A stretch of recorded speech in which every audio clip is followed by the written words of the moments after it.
Hello student, I am doctor Anuban Shival और आज का ऑनलाइन लेक्चर का हमारा टॉपिक है लीनियर सम। और इसी से रिलेटेड जो थ्योरम्स हैं वो हम इस लेक्चर के अंदर आज स्टडी करेंगे। ये जो टॉपिक है ये हमारा यूनिट फर्स्ट का जो चैप्टर था लीनियर कॉम्बिनेशन ऑफ वेक्टर्स उसी से लिया गया है। और अर्लियर जो ऑनलाइन लेक्चर्स थे उसके अंदर हमने लीनियर कॉम्बिनेशन, लीनियर स्पैन, उनकी डेफिनेशंस पढ़ी, उनके कुछ एग्जांपल्स देखे और इनसे रिलेटेड कुछ थ्योरम्स भी स्टडी करी। इस लेक्चर के अंदर हम लीनियर सम की डेफिनेशन को एक बार फिर से रिवाइज करेंगे और उससे रिलेटेड थ्योरम स्टडी करेंगे। तो सबसे पहले लीनियर सम की जो डेफिनेशन है उसको हम रिवाइज कर लेते हैं। लीनियर सम की जो डेफिनेशन है उसमें हमारे पास में एक सेट दे रखा है W1 प्लस W2। इसे हम लीनियर सम कहते हैं दो समष्टियों का। दो उप समष्टियाँ हैं हमारे पास में W1 और W2 हमारे वेक्टर स्पेस की, और इनका लीनियर सम जो है ये एक सेट होगा और उस सेट के एलिमेंट्स हमारे पास में कैसे आएंगे, अल्फ़ा 1 प्लस अल्फ़ा 2, जहाँ पर अल्फ़ा 1 जो है वो W1 का एलिमेंट है और अल्फ़ा 2 जो है वो W2 का एलिमेंट है। और W1 और W2 जैसा कि मैं पहले ही डिक्टेट कर चुकी हूँ कि VF हमारे वेक्टर स्पेस के दो सब स्पेसेस हैं। अब इससे रिलेटेड थ्योरम हम स्टडी करते हैं। थ्योरम का स्टेटमेंट देखते हैं। The linear sum of two subspaces of a vector space is also a subspace. यानी कि हमें ये प्रूव करना है कि अगर हम किसी भी वेक्टर स्पेस के दो सब स्पेसेस का लीनियर सम अगर हम लें तो वो सम वापस से क्या होना चाहिए, हमारे पास में एक सब स्पेस बनना चाहिए। इसे हिंदी में भी देख लेते हैं। किसी सदिश समष्टि की दो उपसमष्टियों का एक घातीय योग भी एक उपसमष्टि होता है। अब सबसे पहले हमने दो सब स्पेस लिए हमारे वेक्टर स्पेस VF के, जिन्हें हमने नाम दिया W1 और W2। हमें दिखाना है कि अगर W1 और W2 का लीनियर सम किया जाए यानी कि W1 प्लस W2 किया जाए तो जो बनने वाला सेट है वो भी क्या बनेगा, एक सब स्पेस बनेगा। ये हमें प्रूफ करना है। तो प्रूफ सब स्पेस करना है तो सब स्पेस के लिए हम एक necessary and sufficient condition satisfied करवाते हैं। मैं एक बार वो कंडीशन जो है वो फिर से रिपीट कर देती हूँ कि अगर A और B आपके दो फील्ड के एलिमेंट हैं और अल्फ़ा और बीटा आपने कोई भी नॉन एम्प्टी सबसेट है वेक्टर स्पेस का, अगर उसके दो एलिमेंट लिए हैं और अगर स्केलर्स और वेक्टर्स का लीनियर कॉम्बिनेशन जो है अगेन W के अंदर ही बिलोंग करता है, तो W हमारे पास में क्या बन जाता है, एक वेक्टर सब स्पेस बन जाता है। यहाँ हमें प्रूफ करना है कि W1 प्लस W2 हमारे पास में एक सब स्पेस है। तो हम क्या करेंगे, W1 प्लस W2 से दो एलिमेंट लेंगे, उन एलिमेंट का फील्ड के एलिमेंट्स के साथ साथ में स्केलर लीनियर कॉम्बिनेशन लेंगे, और वो लीनियर कॉम्बिनेशन अगर वापस W1 प्लस W2 में बिलोंग कर गया, that means W1 plus W2 क्या है, एक सब स्पेस है। तो यहाँ हमने दो एलिमेंट लिए अल्फ़ा और बीटा। अल्फ़ा, इसका स्ट्रक्चर कैसा होगा, सम अल्फ़ा 1 प्लस अल्फ़ा 2, क्योंकि W1 प्लस W2 के एलिमेंट कुछ इस टाइप के आते हैं जहाँ पर पहला एलिमेंट आपका W1 से लिया जाता है और दूसरा एलिमेंट W2 से लिया जाता है। तो हमने यहाँ पर अल्फ़ा को डिफाइन किया। अल्फ़ा एक ऐसा एलिमेंट है जो दो एलिमेंट्स के सम के रूप में लिखा गया है, दो वेक्टर्स के सम के रूप में लिखा गया है, अल्फ़ा 1 प्लस अल्फ़ा 2, जहाँ पर अल्फ़ा 1 जो है वो W1 का एलिमेंट है एंड अल्फ़ा 2 जो है वो W2 का एलिमेंट है। इसी तरीके से हमने अनदर वेरिएबल लिया, अनदर वेक्टर लिया बीटा, और बीटा को हमने β1 प्लस β2 की फॉर्म में लिखा, जहाँ पर β1 जो है वो W1 से आ रहा है और β2 जो है वो W2 से आ रहा है। तो अल्फ़ा और बीटा हमने दो एलिमेंट लिए हैं W1 प्लस W2 से, और A और B दो एलिमेंट लिए हैं हमने फील्ड से। तो अब जो हमने स्टार्टिंग में अजम्पशन किया है उसके बाद देखिए हमारा रिजल्ट किस तरीके से हम प्रूफ करेंगे। हमने यहाँ लिखा कि अल्फ़ा 1 β1 W1 के एलिमेंट है और अल्फ़ा 2 β2 W2 के एलिमेंट है, और हम ये मानकर चल रहे हैं स्टार्टिंग से ही कि W1 और W2 हमारे वेक्टर स्पेस की दो क्या हैं, उप समष्टियाँ हैं, दो सब स्पेसेस हैं। अगर ये दोनों सब स्पेसेस हैं तो ये सब स्पेस की नेसेसरी एंड सफिशिएंट कंडीशन को सेटिस्फाइड करते हैं। तो हमने यहाँ दो स्केलर लिए और दो ही वेक्टर लिए हैं जो W1 में बिलोंग करते हैं। अगर W1 एक सब स्पेस है तो इन दोनों का लीनियर कॉम्बिनेशन अगेन किस में बिलोंग करना चाहिए, W1 में बिलोंग करना चाहिए। This implies A alpha 1 plus B beta 1 किस में बिलोंग करना चाहिए, W1 में। इसी तरीके से अगर ए और बी एफ के दो स्केलर्स हैं, alpha two beta two W two के कोई दो वेक्टर्स हैं, तो इनका लीनियर कॉम्बिनेशन जो है वो अगेन किस में बिलोंग करेगा, डब्ल्यू टू में, क्योंकि डब्ल्यू टू क्या है, एक वेक्टर सब स्पेस है। अब यहाँ पर A alpha one plus B beta one W one का एलिमेंट है, और A alpha two plus B beta two अगर डब्ल्यू टू का एलिमेंट है, तो इन दोनों का जो सम है, इन दोनों एलिमेंट्स का जो सम है वो हमारा किसके अंदर बिलोंग कर जाएगा, W one plus W to के अंदर। तो जब हमने इन दोनों का सम किया, सम करने के बाद में टर्म्स को सेपरेट किया, ए वाली टर्म एक तरफ रखी और बी वाली टर्म को अगर हमने एक तरफ रखा, तो हमने क्या देखा कि A alpha one plus alpha two एक एलिमेंट बन रहा है, plus B beta one plus beta two दूसरा एलिमेंट बन रहा है। और ये alpha one plus alpha two को हमने स्टार्टिंग में क्या माना था, अल्फ़ा, और beta one plus beta two को हमने क्या माना था, बीटा। तो हम इनकी जगह क्या लिख सकते हैं, ए अल्फ़ा प्लस बी बीटा। तो यहाँ पर W one plus W to के दो वेक्टर अल्फ़ा और बीटा का स्केलर्स के साथ लीनियर कॉम्बिनेशन जो है वो again W one plus W to के अंदर बिलोंग कर गया। इसका मतलब W one plus W to हमारे पास में क्या है, वी एफ की एक उपसमष्टि है। तो यहाँ पर जो हमारा थ्योरम का स्टेटमेंट था वो प्रूफ हो चुका है। इसमें सिंपल हमें कुछ भी नहीं करना, W one plus W to से वेक्टर सब स्पेस बनने की जो नेसेसरी एंड सफिशिएंट कंडीशन है वो हमें उससे फुलफिल करानी है। जैसे ही W one plus W two इस कंडीशन को सेटिस्फाइड करेगा, वैसे ही वो क्या बन जाएगा, वी एफ का वेक्टर स्पेस का एक सब स्पेस बन जाएगा।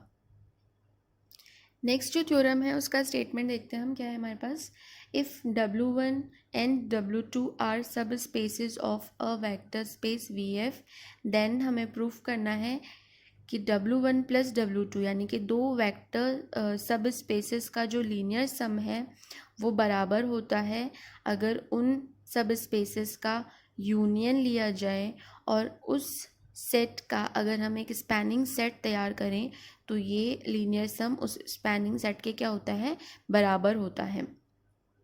तो ये स्टेटमेंट जो है वो हमें क्या करना है, प्रूफ करना है।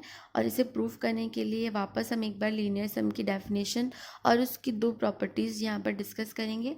तो W1 और W2 हमारे पास में क्या है, दो VF की सब समष्टियाँ हैं, उप समष्टियाँ हैं। और यहाँ पर हमने समष्टियाँ हैं तो ज़ीरो वेक्टर W1 में भी बिलोंग करेगा और ज़ीरो वेक्टर W2 के अंदर भी बिलोंग करेगा।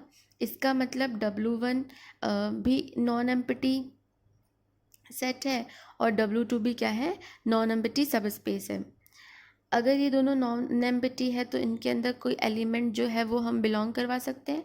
तो माना अल्फ़ा वन जो है वो W1 का कोई एलिमेंट है और W2 का एलिमेंट ले लिया हमने ज़ीरो, तो अब हम अल्फ़ा वन को क्या लिख सकते हैं, अल्फ़ा वन प्लस ज़ीरो लिख सकते हैं।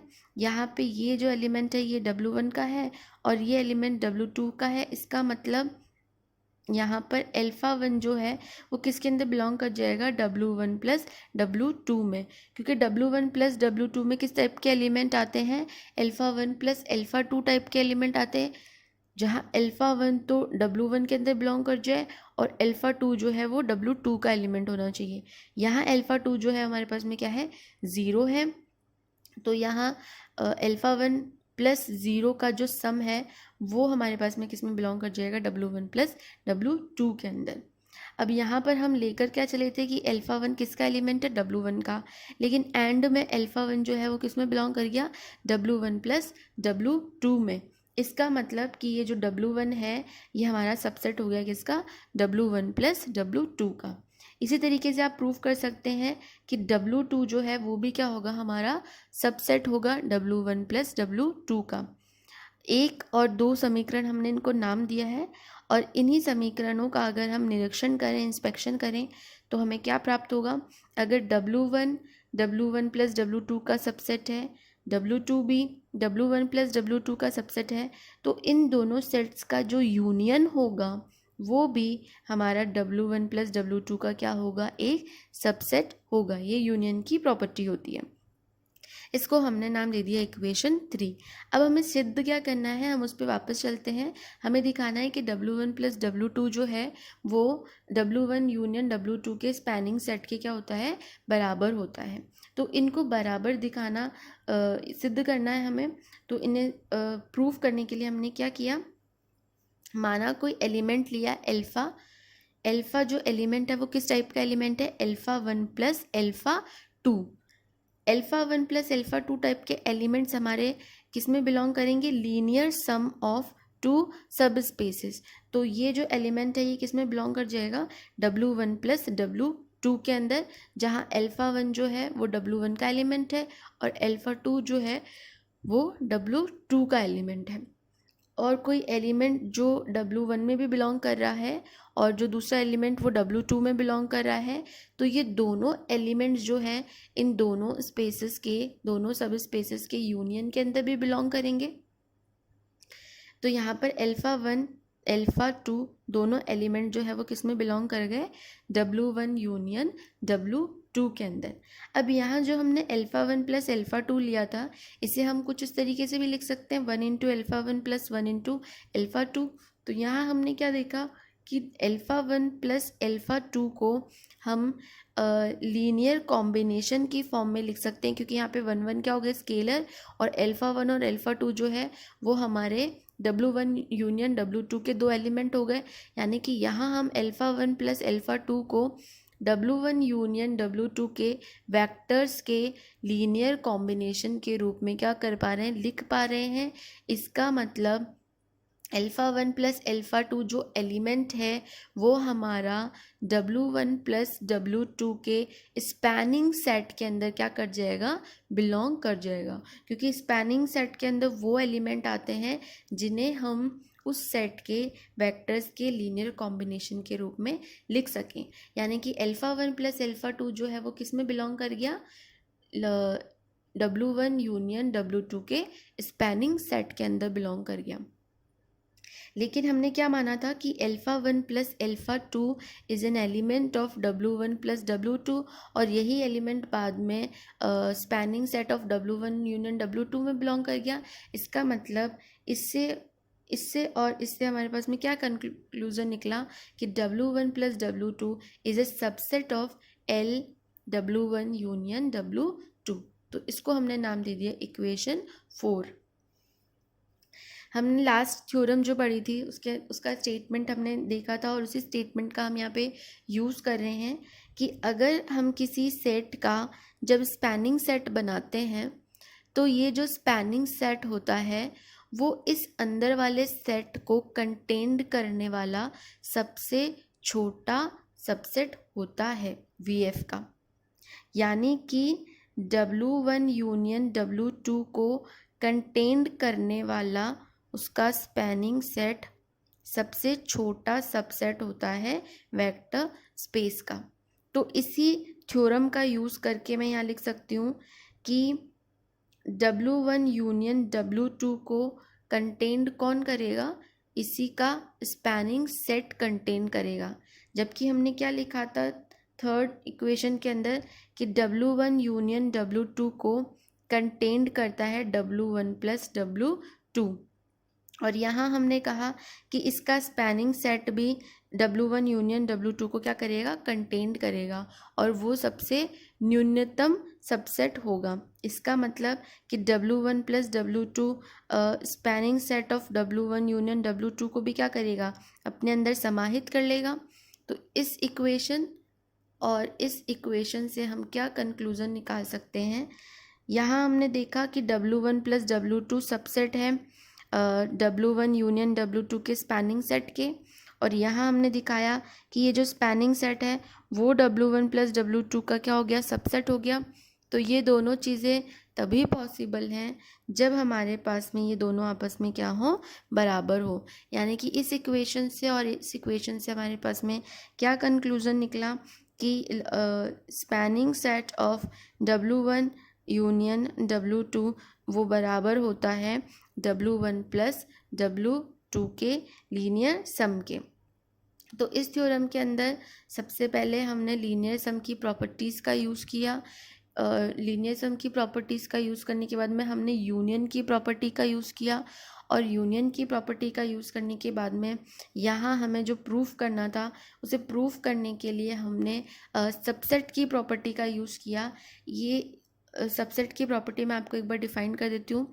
अगर ए बी का सबसेट है और बी भी ए का सबसेट है तो ये दोनों बातें ट्रू तभी हो सकती है जब ए बराबर क्या हो, बी हो। यानी कि ये दोनों कंडीशन फुलफिल तब होंगी जब ये दोनों सेट आपस में क्या हो, बराबर हो। इसी चीज़ का उपयोग करके हमने यहाँ पर W1 प्लस W2 को बराबर दिखाया है spanning set of W1 union W2 को। एक बार हम दिखाएंगे कि W1 प्लस W2 इसका सबसेट है और दूसरी बार हम दिखाएंगे कि ये W1 प्लस W2 का सबसेट है, और इस तरीके से दोनों सेट आपस में क्या हो जाएंगे, बराबर हो जाएंगे। तो पिछली थ्योरम के स्टेटमेंट का यूज़ करके हमने इस थ्योरम को प्रूव किया है।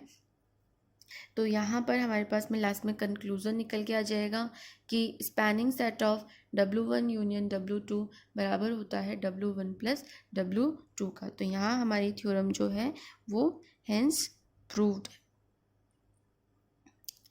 ये वीडियो जो आपका लीनियर सम की थ्योरम से रिलेटेड है, ये वीडियो आपको कॉलेज के यूट्यूब हैंडल में प्लेलिस्ट ऑप्शन पे जाके BSc part 3rd year maths में मिलेगा।